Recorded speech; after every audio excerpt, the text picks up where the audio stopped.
Assalamualaikum warahmatullahi wabarakatuh. Salam jumpa kembali dengan saya Sri Setiawati dalam pembelajaran Bahasa dan Sastra Indonesia kelas 12. Dalam kesempatan ini kita akan belajar tentang memahami isu terkini lewat editorial bagian kedua. Anak-anakku tersayang, dalam kesempatan ini kita akan memfokuskan pada KD 3.6, yaitu menganalisis struktur dan kebahasan teks editorial, dan KD 4.6, yaitu merancang teks editorial dengan memperhatikan struktur dan kebahasaan. Anak-anakku tersayang, dalam kesempatan ini Ibu sedikit mereview dari pembelajaran yang sudah berlalu, yaitu pada bagian 1 kita sudah membahas tentang struktur teks editorial. Di dalamnya terdapat pernyataan pendapat atau pengenalan isu, argumentasi, dan pernyataan pulang. Dalam kesempatan ini kita akan mencoba membahas contoh teks editorial yang sengaja Ibu ambil dari buku paket Anda, yaitu buku paket yang kalian pegang. Ada teks editorial yang berjudul Kado Tahun Baru 2014 dari Pertamina.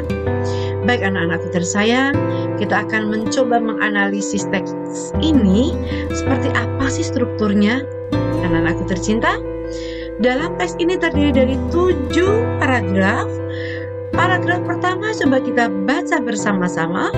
Pertamina mengirim kado tahun baru 2014 yang pahit kepada masyarakat, menaikkan harga LPG tabung 12 kg lebih dari 50%.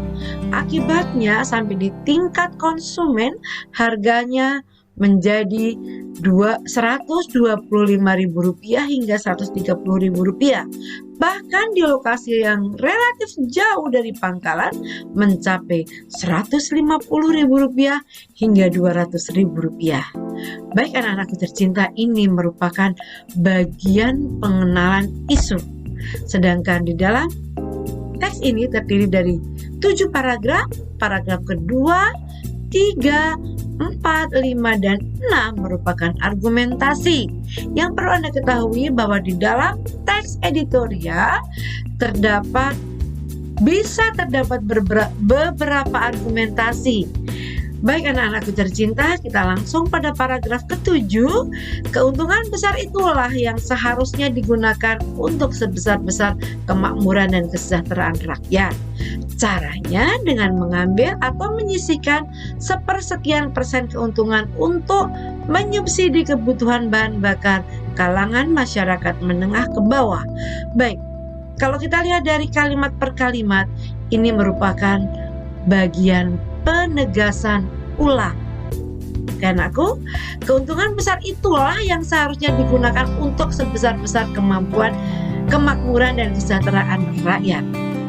Ya, ini adalah kalimat saran. Caranya dengan mengambil, ini adalah sebuah solusi.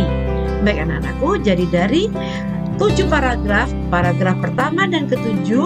Paragraf pertama merupakan bagian pengenalan isu. Paragraf ke-7 merupakan bagian penegasan ulang. 2, 3, 4, 5, 6 merupakan argumen. Kalian bisa baca kembali dan kalian pelajari. Jika ada hal-hal yang kalian temukan, kita bisa diskusikan pada pertemuan yang akan datang. Anak-anakku tersayang, selanjutnya Ibu akan memberikan contoh opini yang terdapat di dalam teks yang tadi sudah saya paparkan. Karena di dalam opini bisa terdapat kalimat kritik, penilaian, prediksi, harapan, dan saran.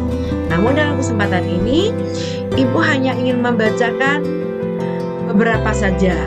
Pertama adalah kalimat kritik. Kenaikan harga itu merupakan kado tahun baru 2014 yang tidak simpatik, tidak bijak, dan tidak logis. Ini merupakan kalimat kritik. Selanjutnya ada kalimat saran, yaitu caranya dengan mengambil atau menyisihkan sepersekian persen keuntungan untuk menyubsidi kebutuhan bahan bakar kalangan masyarakat menengah ke bawah. Baik anak-anakku sekalian, anak-anak yang Ibu cintai, selanjutnya adalah tentang analisis kaidah kebahasaan teks yang saya jadikan contoh. Pertama, adanya kalimat retoris. Masih ingat kan kalimat retoris? Kalimat tanya yang tidak membutuhkan jawab. Contohnya adalah, benarkah pemerintah tidak tahu atau tidak diberitahu mengenai Pertamina menaikkan harga LPG? Ini tidak membutuhkan sebuah jawaban. Inilah yang disebut dengan kalimat retoris. Kemudian kata-kata populer atau istilah, tentunya sesuai dengan tema atau teks yang ada. Pencitraan, subsidi, menengarai, ini yang saya dapatkan. Masih banyak sesungguhnya. Bisa kalian analisis sendiri. Ketika kalian tidak paham, kalian cari maknanya di KBBI. Oke anak-anakku, kita masuk pada kata ganti penunjuk. Sungguh kenaikan itu merupakan kado yang tidak simpatik, tidak bijak, dan tidak logis. Kata itu, yaitu kenaikan apa? Kenaikan harga LPG. Oke anak-anakku sayang, selanjutnya adalah penggunaan konjungsi kausalitas. Di sini ada contoh, masyarakat sebagai konsumen menjadi terkaget-kaget karena kenaikan tanpa didahului sosialisasi. Konjungsi karena merupakan konjungsi kausalitas atau sebab akibat. Selanjutnya yang terakhir adalah konjungsi tujuan. Di sini ada konjungsi untuk. Kita lihat kalimatnya, keuntungan besar itulah yang seharusnya digunakan untuk sebesar-besarnya kemakmuran dan kesejahteraan rakyat. Ini adalah analisis singkat tentang kaidah bahasa Indonesia atau kaidah kebahasaan yang terdapat di dalam teks editorial. Anak-anakku tercinta, selanjutnya kita masuk pada materi terakhir, yaitu materi tentang menulis teks editorial. Anak-anakku tersayang, sebelum kalian menulis, kalian harus tahu tahapan-tahapan yang harus dilalui. Pertama, bacalah 2-3 kali teks editorial.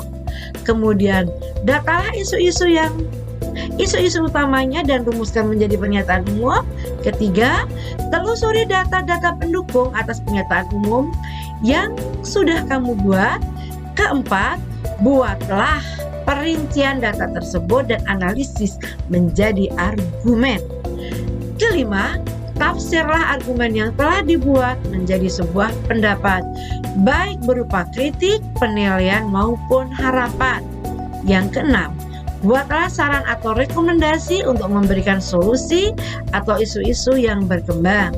Terakhir adalah kemaslah hasilnya dalam satu tulisan teks editorial dengan panjang tulisan 8-10 paragraf dengan masing-masing paragraf 3-4 kalimat.